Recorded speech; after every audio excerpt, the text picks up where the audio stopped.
First, I want to give my rest in peace, show my condolences to the recent woman that lost her life, Angie Stone.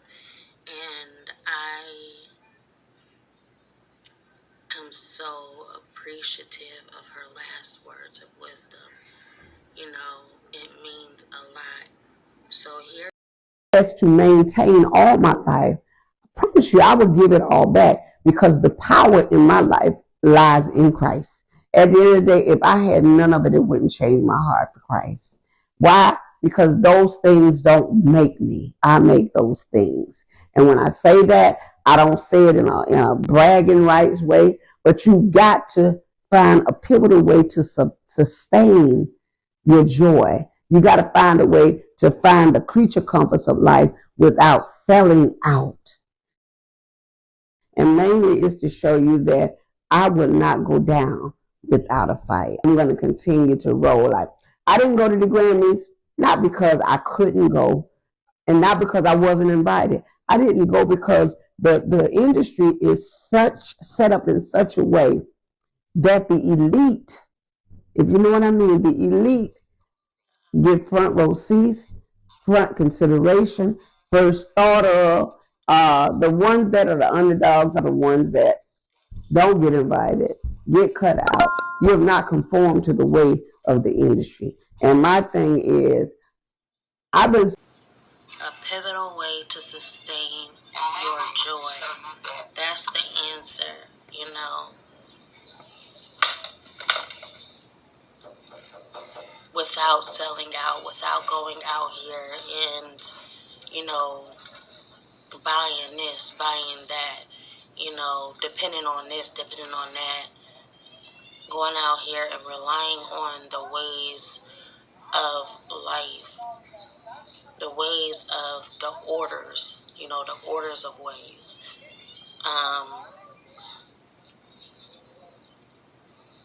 Don't allow things to sustain you. And one thing she said is that these things don't make me. I make these things. Period. Hey! What? What doing? Making a video. What you doing? Making a video. Yeah. So then I went on my other site and I just expressed my opinion about everything and I gave basically a testimony. So another thing I want to do besides TED Talk Tuesday would be Testimony Tuesday. And this is my testimony for Tuesday because Tuesday was my Bible study. So I basically, you know, expressed my opinion of how I felt that day. And this is what I said. Today was a good day. Made a lot of progress, and the weather was unbelievable. How can it be this nice in March? People wearing shorts, no coats. If it's possible for the seasons to change from the conditioned, repetitive, traditional ways, then why is it so hard for people? I mean, here, literally, is a ladybug on my finger, as if it's spring. Is it still winter? Now I'm questioning. 1 minute you're looked at as a star in a dark sky as if you've never been seen before, or this moment only happens one in a lifetime. Then the next moment you don't matter. I've seen the light you've seen in me and I thrived. But then that light is gone and it becomes dark. But then the light is gone. But then the light is gone and it becomes dark. Sometimes a person believes in you more than you believe in yourself, and you can see it in their eyes. It's like, wow, you know, you really believe in me. Wow, I see you, you know, you're glowing through your eyes. I'm glowing in your eyes, but you're glowing through your eyes. And I believe in myself because you believe in me. You know, but then instantly, that's the thing about people. They feel some type of way and they feel like they got to take that light away from you. The fact that they believe in you, they feel like they got to, you know, kind of change the way the way you see them, or hide away from, hide the fact that I believe in you. So they kind of, sit back and they kind of just, they, they kind of just basically want to change your whole perspective. So they fall back, and you wonder why, like, what happened? And that's the thing about people, they bring you up high just to take you back down low. And this is why I say, do not put your joy or rely or depend on people. When I say don't depend on the world, don't depend on people as well, because they can just take it all away. Once you depend on something, relying on something, that something becomes a tool used against you, such as people. You become that darkness. Where is my light? Was it ever mine? What did you see in me that you don't see now? What changed? Why do we see to believe only to close our eyes in disbelief, anxiety, and urgency? Well, of course, when you see differently, see, that's the problem.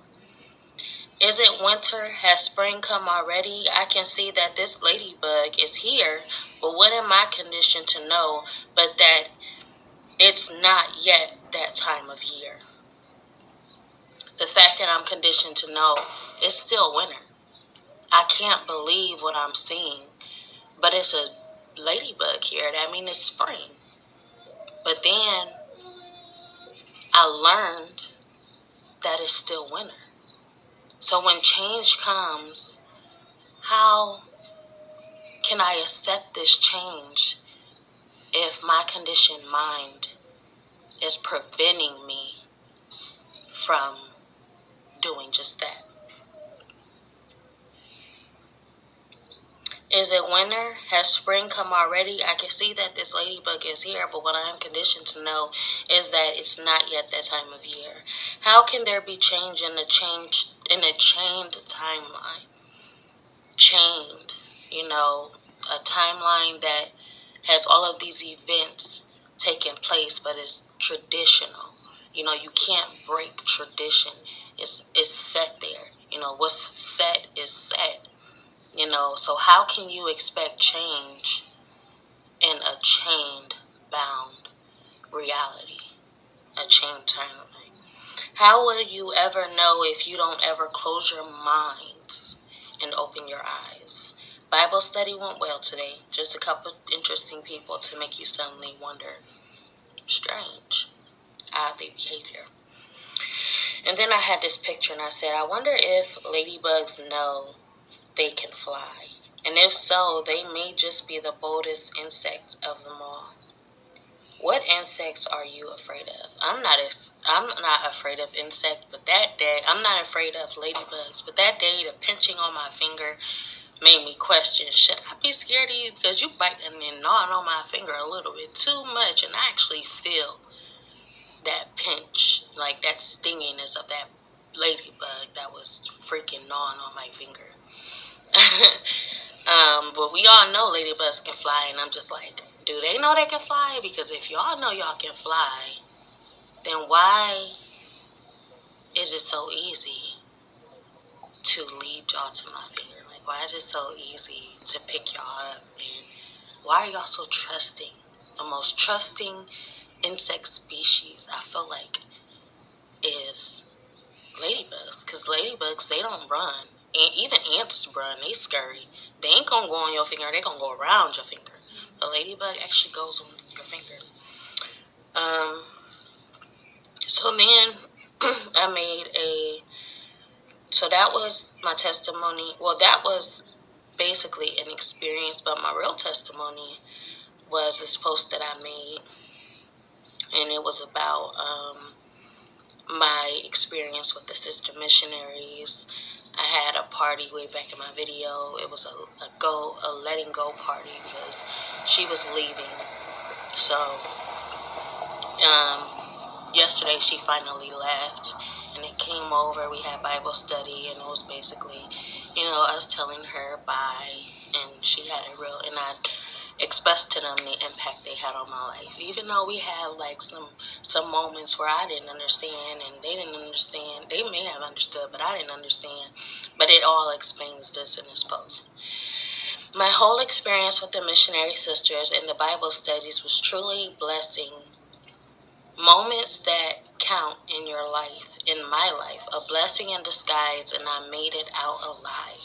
They taught me what it means to sacrifice old ways and old habits in a way that counts, in your best interest, giving up worldly habits and attachments in the name of Jesus Christ to prove your devotion to God. It's a test of your loyalty and commitment to the relationship you are building of righteousness. I am grateful. You know something? This whole time, I'm sitting there like, God has put me on probation. Because this is how I feel. These women are here. They my POs. These women are here keeping tabs on me and frustrating me to the point of agitation. They are making sure I don't get my way, and sure enough, I was only being trained for God's way. When the missionary sisters left, she said sorry for any pressure I may have applied of times we seemed to basically get out of line. I understand, I replied. You helped me, and I am grateful. It was those times specifically where God was working through you to get to me. And so he did, and this is how God works. And then I made a post saying, who can say they are a coffee-free human being? I'll wait. 2025, coffee-free. Like, who can say they are a coffee-free human being? Because if anything, of the food industry, those who struggling with food victims are their temptation and their drug is coffee. So that's the next challenge. And I feel like I have, made it there. So yeah.